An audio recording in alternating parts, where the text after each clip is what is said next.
नवपाषाण काल के पशुपालन की अगर बात करें, मेरे प्यारे साथियों, मैं बीच में फिर एक बार बता देता हूं कि चैनल मेरा नया है, इसे ज्यादा से ज्यादा लाइक करें, शेयर करें। अगर वीडियो आपको अच्छी लगे तो बात करते हैं पशुपालन की। किसकी? पशु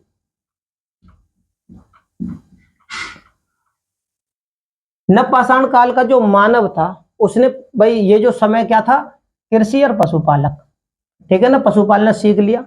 तो हमारे वैज्ञानिकों ने भी खोजबीन करी, हमारे इतिहासकारों ने भी खोजबीन जारी रखी कि हमें उस पुराने जमाने की क्या क्या चीजें इस भूगर्भ में मिल सकती हैं। तो यहाँ का जो मानव था, पशुपालन की अगर बात करें तो नवपाषाण काल में जो पशु पालने के सबसे ज्यादा जो साक्ष्य मिलते हैं ना इस काल में, तो वो क्या था? मेहरगढ़। ये चीज लिख लेना, इनके आधार पर ही पेपरों में बहुत ज्यादा क्वेश्चन पूछे जाते हैं। चिरांद बिहार में है, मेहरगढ़ बलूचिस्तान, आज आधुनिक पाकिस्तान में। यहां से हमें पशुपालन के साक्ष्य मिलते हैं। या अब बात करते हैं नवपाषाण काल का जो मानव था वो कृषि करने लगा। तो हमें यहाँ से कृषि के बारे में क्या जानकारी मिलती है? तो कृषि के प्राचीन साक्ष्य, यहाँ के मानव ने कृषि शुरू की। तो जब कृषि शुरू की थी तो कृषि का जो सबसे प्राचीन साक्ष्य है, किसका? कृषि का प्राचीन साक्ष्य कहाँ? प्राचीन साक्ष्य यानी कृषि होती थी सबसे प्राचीन है, कब की है? नवपाषाण काल में 7000 ईसा पूर्व मिली हमारे वैज्ञानिकों को कि भाई कृषि का सबसे प्राचीन साक्ष्य जो है वो 7000 ईसा पूर्व, ठीक है जी, लगभग 7000 ईसा पूर्व मिला। कहां से था भैया? तो वो मेहरगढ़, लिख लेना, मेहरगढ़ बलूचिस्तान, आधुनिक पाकिस्तान, ठीक है। ये यहाँ के मानव ने भैया कृषि करी, उसके बारे में पता चली। अब हमें यहाँ से मिली क्या थी? आज ये जो नवपाषाण काल का जो मानव था उसने क्या क्या चीजें यहाँ से पैदा की थी? तो यहाँ से जो मिली हमारे वैज्ञानिकों को, तो जौ की 2 फसलें, 2 प्रकार के जौ, ये नवपाषाण काल के मानव, ठीक है जी, और गेहूं की 3। हमें यहां से नवपाषाण काल के मानव के द्वारा जो कृषि की गई थी, तो 2 प्रकार के तो ये जौ उगाते थे और 3 प्रकार के ये गेहूं की हमें किस्में यहां से मिलती। किस्में यानी प्रकार, जौ 2 और 3 गेहूं। और क्या मिलते हैं भैया यहां से? वैसे तो खजूर, कपास, ठीक है ना, खजूर की खेती भी उन्होंने की थी। किसकी खेती किसकी करी थी? खजूर की भी हमें साक्ष्य मिले, खजूर के साक्ष्य मिले। और कपास की खेती, कपास कहां से मिला?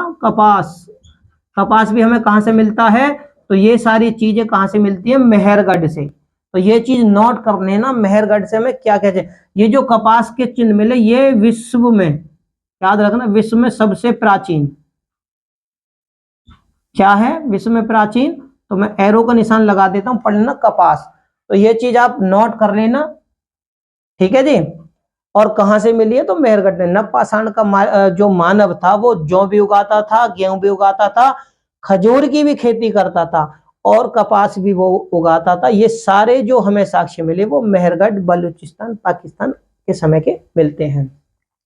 नवपाषाण काल का जो मानव था उसने और कौन सी खेती करी? तो उसने करी थी धान की खेती भी करी थी उसने, नवपाषाण काल के मानव ने, ठीक है। हम केवल नवपाषाण काल के बारे में ही जानकारियां जुटा रहे हैं और नवपाषाण काल से जो भी क्वेश्चन पेपरों में आते हैं उनके बारे में विस्तार से जानकारियां भी हम ले रहे हैं। तो धान की खेती, धान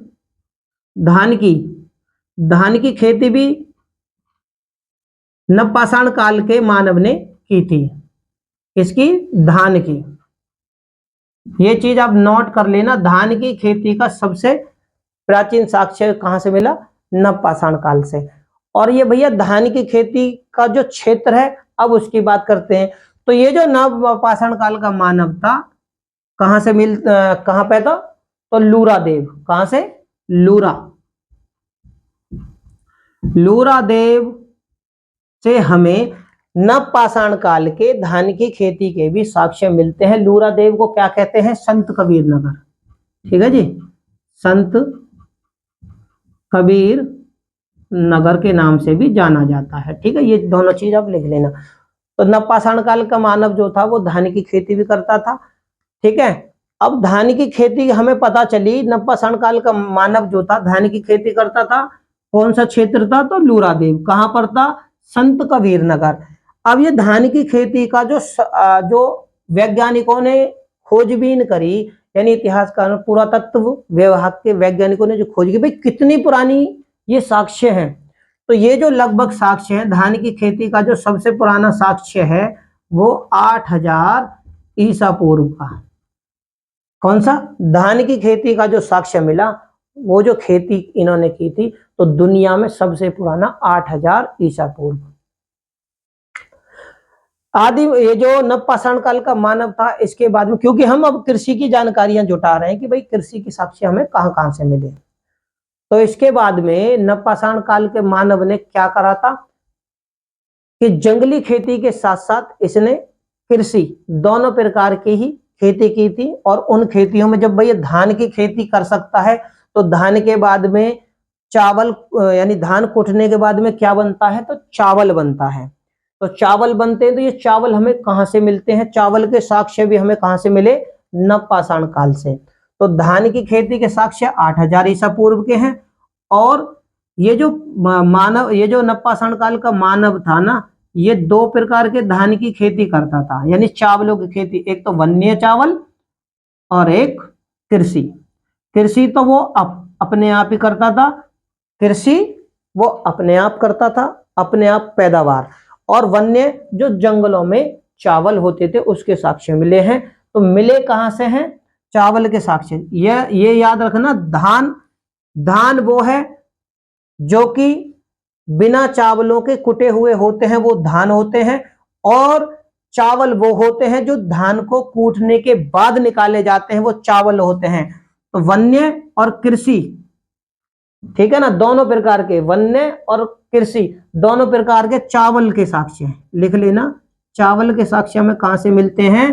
तो चावल के साक्ष्य भी हमें नवपाषाण काल से मिलते हैं। और ये कितने समय पुराने हैं? तो ये जो मिले हैं वो 6000 ईसा पूर्व से, 6000 ईसा पूर्व से कितने? 5000 ईसा पूर्व के ये साक्ष्य हमें मिलते हैं, ठीक है जी। अब इसके बाद में बात करें तो ये विश्व में सबसे प्राचीन है, क्योंकि चावल के और धान के दोनों के अलग अलग तरीकों से हमें जानकारी मिलती है। अब ये जो मानव था, तो कौन सा मानव? नवपाषाण का मानव। क्योंकि भाई भारत में मेहरगढ़ कहाँ है? पाकिस्तान में। और साक्ष्य जो सबसे पहले जो नवपाषाण काल के साक्ष्य मिले वो कर्नाटक से। उसके बाद में 1860 में कहां से मिले? टॉन्स नदी घाटी। टॉन्स नदी घाटी उत्तर प्रदेश से। तो यानी कि ये भारत में पूर्व से लेकर पश्चिम, उत्तर से लेकर दक्षिण, नवपाषाण काल चारों तरफ का मानव भारत में चारों तरफ फैल चुके थे। तो दक्षिण भारत में नवपाषाण काल के समय में क्या था? दक्षिण भारत में कौन सी फसल उगाता था ये मानव जो था नवपाषाण काल? तो उस समय क्या थी? रागी थी। लिख लेना, रागी। दक्षिण भारत में जो कृषि करता था नवपाषाण काल के समय मानव, नवपाषाण काल में हर वक्त जो बोल रहा हूं वो इसीलिए बोल रहा हूं क्योंकि केवल नवपाषाण काल की ही हम बारे में जानने की कोशिश कर रहे हैं कि भाई नवपाषाण काल में क्या क्या चीजें मानव ने की थी, उनके हमें साक्ष्य कैसे मिले, और साक्ष्य मिलने के साथ साथ वो करता क्या था, ठीक है। तो कृषि और पशुपालन, ठीक है ना। इसमें दक्षिण भारत में क्या फसल थी उसकी? रागी थी। मैं फिर एक बार आप लोगों से यही विनती करूंगा मेरे प्यारे साथियों, चैनल मेरा नया है, इसे ज्यादा से ज्यादा लाइक करें, शेयर करें, और चैनल पर अगर आप लोग नए हैं तो इसे सब्सक्राइब करें। तो कौन सी फसल थी? वो रागी थी। कौन से? नवपाषाण काल के मानव की कौन सी थी जी? रागी। तो हमने आपको ये जानकारी, दक्षिण भारत में कौन सी फसल उगाई नवपाषाण काल के मानव ने? तो रागी। अब वन्य और कृषि, वन्य होते हैं जंगली चावल, और कृषि जो खुद के द्वारा मानव ने बोए थे। इन चावलों के साक्ष्य हमें कहां से चावल मिलते हैं, साक्ष्य मिले चावल के, कि भाई चावल के भी वन्य और कृषि दो प्रकार के चावल ये करते थे, ठीक है ना। और इसका समय कितना था, 6000 से 5000 ईसा पूर्व।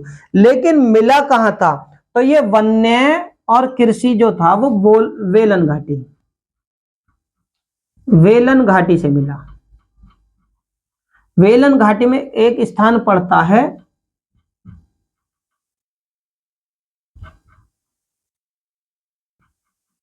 कौन सा स्थान का नाम है वो मैं लिख देता हूं, कोल्डिहवा। वेलन घाटी के कोल्डिहवा। वेलन घाटी कहां पड़ती है, तो भैया ये पड़ती है आपके उत्तर प्रदेश, ठीक है। यहां से हमें चावल के वन्य और कृषि और 6000 से 5000 ईसा पूर्व के चावलों के साक्ष्य मिलते हैं। अब हम बात करते हैं मेरे प्यारे साथियों नवपाषाण काल के समय में मानव के उपकरणों की।